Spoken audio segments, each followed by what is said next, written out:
Shalom, bertemu lagi di renungan hari ini ya. Puji Tuhan, hari baru, berkat baru, penyertaan Tuhan yang selalu ada dalam hidup kita. Amin ya. Kiranya semakin hari kita semakin mengenal apa yang dikehendaki Tuhan ya. Semakin hari kita semakin mencintai Tuhan lebih lagi. Semakin hari kita semakin menyadari tujuan kita itu cuma satu loh, ke surga, bertemu dengan Tuhan Yesus. Tidak ada yang lainnya. Jangan sampai keberadaan kita yang cuma sekali di dunia ini sia-sia ya, karena kita lebih mementingkan hal-hal yang tidak membawa kita ke arah Tuhan kita ya. Jadi sebagai manusia yang tahu bahwa tujuan kita cuma satu, ke surga, bertemu dengan Tuhan Yesus, mari kita sama-sama saling dukung, saling support, saling bantu ya. Seperti siapa? Seperti para rasul, para murid Tuhan Yesus 2000 tahun yang lalu ya. Mereka mendengarkan apa yang dikatakan Tuhan, mereka bersekutu, tidak boleh keluar Yerusalem sebelum ada sebelum janji Allah tergenapi, yaitu bagian dari diri Allah sendiri, yaitu Roh Kudus menghinggapi mereka semuanya ya, dan mereka mendengarkan ya. Dan ketika sudah tergenapi janji Allah, yaitu bagian dari diri Allah sendiri, yaitu Roh Kudus menginggapi mereka semuanya ya, mereka mendapatkan urapan Roh Kudus semuanya ya. Mereka tetap memegang apa yang dikatakan Tuhan Yesus ya. Mereka saling bersaksi, saling support ya. Ketika mereka bertemu ya, sama-sama bertemu, mereka saling bersaksi apa saja mujizat yang Tuhan lakukan. Karena Tuhan Yesus berkata, kamu akan melakukan mujizat lebih lagi ya daripada yang aku lakukan selama aku berada di muka bumi ya. Tuhan Yesus berkata seperti itu ya. Dan itu yang mereka lakukan, mereka saling bersaksi, memperkatakan kepada teman mereka apa yang Tuhan lakukan dalam diri mereka, mujizat-mujizat apa yang Tuhan lakukan dalam hidup mereka ya, selama mereka perjalanan ya keliling dunia ya, seperti yang Roh Kudus bisikkan atau katakan pada diri mereka masing-masing ya. Ada yang bisa membangkitkan orang mati, tumpang tangan di orang buta sembuh, tumpang tangan di orang lumpuh bisa berjalan ya, tumpang tangan di orang bisu mereka bisa berbicara. Banyak mujizat yang terjadi. Mereka juga bisa mengusir setan, hal-hal yang ini terjadi dalam hidup mereka, dan mereka tuh saling bersaksi. Sehingga apa? Teman mereka yang mendengar kesaksian mereka tuh, mereka berkata dalam hati mereka, tentunya ya, bahwa kalau Tuhan bisa melakukan itu pada teman saya, pasti Tuhan juga bisa melakukan mujizat itu juga pada hidup saya. Jadi iman itu tetap tumbuh dalam diri mereka, karena Alkitab juga mengatakan kenapa Tuhan Yesus melakukan mujizat setiap hari saat ini ya, atau mujizat sering Tuhan lakukan selama berada di muka bumi bersama bersama murid-muridnya, karena tujuannya ya untuk menguatkan iman para murid. Karena apa? Saat Tuhan Yesus naik ke surga dan para murid menghadapi tantangan saat mereka bersaksi berfirman, yang mereka alami itu bukan hal yang main-main, taruhannya nyawa mereka ya. Sehingga Tuhan berkata, sebelum keluar dari Yerusalem, kalian tidak boleh, sebelum Roh Kudus ya, atau janji Allah tergenapi dalam hidup mereka, mereka tidak boleh keluar dari Yerusalem. Karena apa? Tantangannya benar-benar luar biasa. Bayangkan ya, kalau seperti Petrus ya, diperhadapkan antara hidup dan mati. Kalau tidak ada Roh Kudus, apa bisa dikuatkan seperti itu? Akhirnya minta untuk disalib terbalik. Apa bisa sekuat itu kalau tidak ada Roh Kudus? Seperti Stefanus, bayangkan, dirajam sampai mati. Rasa sakit apa ya yang Stefanus rasakan? Kalau tidak ada Roh Kudus bagaimana? Bahkan saat meninggal pun ya, tanda-tanda mujizat masih ada dalam diri Stefanus ya. Dan masih banyak lagi. Jadi selama masa hidup kita di muka bumi, saling supportlah untuk mendapatkan Roh Kudus itu, untuk mengaktifkannya lebih lagi, agar dampaknya itu juga bisa membanggakan Tuhan kita. Ya. Mujizat itu tidak, Roh Kudus atau mujizat itu jangan disembunyikan. Ya. Yang setiap orang dalam masanya para murid, para rasul Tuhan Yesus saja saat mereka bersaksi berfirman ke seluruh dunia, mereka tuh kemudian saat bertemu mereka bersaksi, memperkuat iman temennya. Jadi mujizat itu tidak untuk disimpan, tetapi untuk diceritakan. Agar apa? Agar orang lain juga bisa mendapatkan mujizat sama seperti itu atau lebih lagi. Iman itu saling ditumbuhkan, ya. Maka berfirmanlah, bersaksilah. Ya. Mari kita sama-sama aktifkan Roh Kudus yang ada dalam diri kita, ya, agar kebaikan, kedamaian, mujizat, ya, kesembuhan yang terjadi, damai sejahtera, berkat yang melimpah, ya, bagi semua orang. Amin, ya. Biarkan kebaikan saja yang terjadi dalam hidup kita semuanya. Amin, ya. Puji Tuhan, amin. Kita akan lanjutkan membaca dan merenungkan ayat firman Tuhan diambil di kitab Hakim-Hakim, ya, pasal yang ke-15 ayat 1 sampai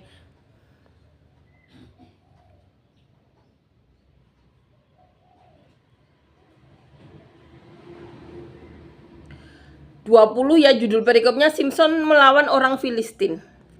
Dikatakan di ayat pertama, beberapa waktu kemudian dalam musim menuai gandum, pergilah Simson mengunjungi istrinya dengan membawa seekor anak kambing serta berkata, aku mau ke kamar mendapatkan istriku, tetapi ayah perempuan itu tidak membiarkan dia masuk. Kata ayah perempuan itu, aku telah menyangka bahwa engkau benci sama sekali kepadanya, sebab itu aku memberikannya kepada kawanmu. Bukankah adiknya lebih cantik daripadanya? Baiklah, kau ambil itu bagimu sebagai gantinya. Lalu kata Simson kepadanya, sekali ini aku tidak bersalah terhadap orang Filistin apabila aku mendatangkan celaka kepada mereka. Maka pergilah Simson, ditangkapnya 300 anjing hutan, diambilnya obor, diikatnya seekor dengan seekor, dan ditaruhnya sebuah obor di antara tiap dua ekor. Kemudian menyalakan nyala obor itu dan dilepaskan nyala anjing-anjing hutan itu ke gandum yang belum dituai kepunyaan orang Filistin, sehingga terbakarlah tumpukan-tumpukan gandum dan gandum yang belum dituai dan kebun-kebun pohon zaitun. Berkatalah orang Filistin, siapakah yang melakukan ini? Orang menjawab, Simson menantu orang Timna itu, sebab orang itu telah mengambil istri Simson dan memberikannya kepada kawannya. Kemudian pergilah orang Filistin ke sana dan membakar perempuan itu beserta ayahnya. Lalu berkatalah Simson kepada mereka, jika kamu berbuat demikian, sesungguhnya aku tak akan berhenti sebelum aku membalaskannya kepada kamu. Dan dengan pukulan yang hebat itu ia meremukkan tulang-tulang mereka. Lalu pergilah ia dan tinggal dalam gua di bukit batu Etam. Lalu majulah orang Filistin dan berkemah di daerah Yehuda serta mencar ke Lehi. Berkatalah orang-orang Yehuda, mengapa kamu maju menyerang kami? Lalu jawab mereka, kami maju untuk mengikat Simson dan memperlakukan dia seperti dia memperlakukan kami. Kemudian turunlah 3.000 orang dari suku Yehuda ke gua di gunung Etam dan berkata kepada Simson, tidakkah kau ketahui bahwa orang Filistin berkuasa atas kita? Apakah juga yang telah kau perbuat terhadap kami? Tetapi jawabnya kepada mereka, seperti mereka memperlakukan aku, demikianlah aku memperlakukan mereka. Kata mereka kepadanya, kami datang ke sini untuk mengikat dan menyerahkan engkau ke dalam tangan orang Filistin. Tetapi jawab Simson kepada mereka, bersumpahlah kepadaku bahwa kamu sendiri tidak akan menyerang aku. Lalu kata mereka kepadanya, tidak, kami hanya mau mengikat engkau dan menyerahkan engkau ke dalam tangan mereka, tetapi membunuh engkau kami tidak mau. Maka mereka mengikat dia dengan 2 tali dan membawa dia dari bukit batu itu. Setelah ia sampai ke Lehi dan orang-orang Filistin mendatangi dia dengan bersorak-sorak, maka berkuasalah roh Tuhan atas dia, dan tali-tali pada tangannya menjadi seperti batang rami yang telah habis dimakan api, dan segala pengikatnya hancur tanggal dari tangannya. Kemudian ia menemui sebuah tulang rahang keledai yang masih baru, diulurkannya tangannya, dipungutnya dan dipukulnya mati 1.000 orang dengan tulang itu. Berkatalah Simson, dengan rahang keledai bangsa keledai itu kuhajar, dengan rahang keledai 1.000 orang kupukul. Setelah berkata demikian, dilemparnya tulang rahang itu dari tangan. Kemudian dinamailah tempat itu Ramat Lehi. Ketika ia sangat haus, berserulah ia kepada Tuhan, oleh tangan hambamu ini telah kau berikan kemenangan yang besar itu. Masakan sekarang aku akan mati kehausan dan jatuh ke dalam tangan orang-orang yang tidak bersunat itu. Kemudian Allah membelah liang batu yang di leher itu dan keluarlah air dari situ. Ia minum lalu menjadi kuat dan segar kembali. Sebab itu dinamailah mata air itu mata air penyeru yang sampai sekarang masih ada di Lehi. Ia memerintah sebagai hakim atas orang Israel dalam zaman orang Filistin 20 tahun lamanya, ya. Jadi di sini dikatakan Simson melawan orang Filistin, ya. Jadi ketika Simson kembali mau menemui istrinya, ya, ternyata istrinya itu dikasih bapaknya atau mertuanya ke kawannya, ya. Jadi kan di perikop sebelumnya dikatakan maka diberikanlah istri Simson itu kepada kawannya bekas pengiringnya, ya. Tapi di sini dikatakan bahwa diberitahu dijelaskan lebih lagi, ya. Jadi Simson itu ternyata mencari lagi istrinya dan sama bapaknya wanita Timna itu diberikan kepada pengiringnya, ya, karena dikiranya Simson sudah tidak mau, ya. Kemudian bapaknya mau bilang adiknya lebih cantik, dikasih saja. Nah, ini Simson ternyata marah, kemudian mencari gara-gara lagi, ya. Di sini dikatakan menangkap 300 anjing hutan, ya, kemudian dikasih obor, ya. Diikatnya seekor dengan ekor dan ditaruhnya sebuah obor di antara tiap-tiap 2 ekor, ya. Jadi itu yang dilakukan, ada obor dan membakar, ya, membakar gandum mereka, ya, kebun mereka, ya. Kita akan renungkan ayat demi ayat bagaimana saat Simson melawan orang Filistin, ya. Dan dikatakan di sini ia memerintah sebagai hakim atas orang Israel dalam zaman orang Filistin 20 tahun lamanya, ya. Dikatakan beberapa waktu kita renungkan ayat demi ayat, ya. Dikatakan beberapa waktu kemudian dalam musim menuai gandum, pergilah Simson mengunjungi istrinya dengan membawa seekor anak kambing serta berkata, aku mau ke kamar mendapatkan istriku, ya. Jadi ini Simson pergi ke Timna, ya, mau menemui istrinya, mau ke kamar, mau mendapatkan istrinya, ya, mau menemui istrinya, tapi ayah mertuanya menjawab,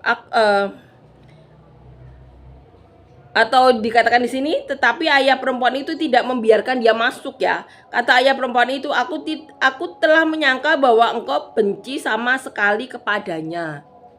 Sebab itu aku memberikannya kepada kawanmu. Bukankah adiknya lebih cantik daripadanya? Jadi sudah diberikan kepada kawannya atau pengiringnya Simson, ya. Dikatakan di sini, bukankah adiknya lebih cantik daripadanya? Baiklah, kau ambil itu bagimu sebagai gantinya, ya. Jadi mau dikasih adiknya. Lalu kata Simson kepadanya, sekali ini aku tidak bersalah terhadap orang Filistin apabila aku mendatangkan celaka kepada mereka, ya. Jadi di sini Simson mengatakan, ya, bahwa dia merasa tidak bersalah kalau mendatangkan celaka kepada orang Filistin, ya, karena istrinya telah diberikan kepada orang lain. Maka pergilah Simson, ditangkapnya 300 anjing hutan, diambilnya obor, diikatnya seekor dengan seekor dan ditaruhnya sebuah obor di antara tiap-tiap 2 ekor. Kemudian dinyalakannya obor itu dan dilepaskannya anjing-anjing hutan itu ke gandum yang belum dituai kepunyaan orang Filistin, sehingga terbakarlah tumpukan gandum dan gandum yang belum dituai dan kebun-kebun pohon zaitun, ya. Jadi baik gandum yang belum dituai dan gandum yang sudah dituai itu ada yang terbakar, ya. Dan kemudian banyak yang terbakar malahan, ya, di sini, karena bayangkan 300, ya. 300 anjing hutan, ya.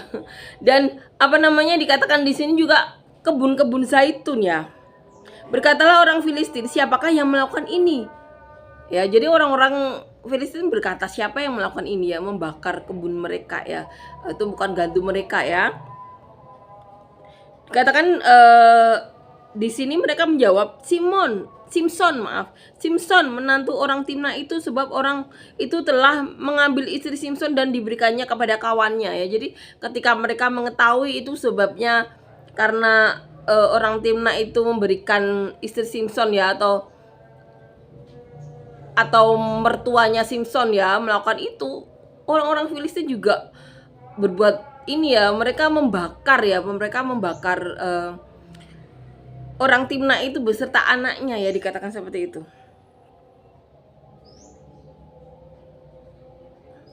Kemudian pergilah ya, ini kita akan baca ya. Kemudian pergilah orang Filistin ke sana dan membakar perempuan itu beserta ayahnya ya. Lalu berkatalah Simpson kepada mereka, jika kamu berbuat demikian, sesungguhnya aku tak akan berhenti sebelum aku membalaskannya kepada kamu. Dan dengan pukulan yang hebat ia meremukkan tulang-tulang mereka. Lalu pergilah ia dan tinggal dalam gua di Bukit Batu Etam ya. Jadi di sini dikatakan Simpson ya membalas lagi dengan memukul ya, meremukkan tulang-tulang mereka. Dan setelah melakukan itu Simpson pergi ya dan tinggal dalam gua di Bukit Batu Etam ya. Dikatakan di ayat 9, lalu majulah orang Filistin dan berkemah di daerah Yehuda serta memencar ke Lehi. Berkatalah orang-orang Yehuda, mengapa kamu maju menyerang kami ya. Jadi setelah Simpson melakukan itu ya, membunuh dan meremukkan tulang-tulang orang-orang yang menyerang mertuanya dan istrinya itu, orang-orang Filistin maju ya, dan ini dikatakan berkemah daerah Yehuda serta memencar. Orang-orang Yehuda sampai berkata seperti ini, mengapa kamu maju menyerang kami? Lalu dijawab orang Filistin ya, kami maju untuk mengikat Simpson dan memperlakukan dia seperti dia memperlakukan kami ya. Kemudian turunlah 3.000 orang dari suku Yehuda ke gua di Gunung Etam dan berkata kepada Simpson. Jadi kemudian setelah orang Filistin ya berkemah mau siap-siap menyerang ya, kemudian orang Yehuda dikatakan sampai 3.000 ya naik ke Gunung Etam mencari Simpson ya. Ini ya kata mereka, tidakkah kau ketahui bahwa orang Filistin berkuasa atas kita? Ya, jadi saat itu seperti keterangan di perikop sebelumnya bahwa orang Filistin berkuasa atas orang Israel. Makanya dikatakan ya, Tuhan tuh mau Simpson membuat gara-gara ya dengan orang Filistin. Ya, jadi Tuhan menaruh rasa suka itu di hati Simpson ya karena Tuhan mau Simpson membuat gara-gara ya dengan orang Filistin, karena yaitu dikatakan seperti di sini kan orang Yehuda juga mengaku ya saat itu orang Filistin menguasai mereka. Ini jawab Simpson kepada mereka, seperti mereka memperlakukan aku, demikianlah aku memperlakukan mereka ya. Jadi itu juga jawaban Simpson ya. Kata mereka kepadanya, kami datang ke sini untuk mengikat dan menyerahkan engkau ke dalam ke tangan orang Filistin ya. Jadi orang Yehuda saat itu mau damai ya. Jadi mau memenuhi keinginannya orang Filistin ya. Mereka mau mengikat Simpson dan menyerahkannya kepada orang Filistin. Ini jawaban Simpson ya kepada mereka, bersumpahlah kepadaku bahwa kamu sendiri tidak akan menyerang aku ya. Jadi ini permintaan Simpson agar mereka tidak menyerang Simpson. Lalu kata mereka kepadanya, tidak, kami hanya mau mengikat engkau dan menyerahkan engkau ke dalam tangan mereka, tetapi membunuh engkau kami tidak mau ya. Jadi itu yang dikatakan. Maka mereka mengikat dia dengan 2 tali batu dan membawa dia dari bukit batu itu. Setelah ia sampai ke Lehi dan orang-orang Filistin mendatangi dia dengan bersorak-sorak, maka berkuasalah roh Tuhan atas dia dan tali-tali pada tangannya menjadi seperti batang rami yang telah habis dimakan api dan segala pengikatnya hancur tanggal dari tangannya. Jadi ketika sudah diikat ya, orang Filistin bersorak-sorak. Tetapi roh Tuhan saat itu tuh ada dalam Simpson dan saat itu berkuasa ya, dan tali-tali yang mengikat tubuhnya Simpson, mengikat tangannya itu seperti rami yang sudah dimakan api ya, dikatakan seperti itu.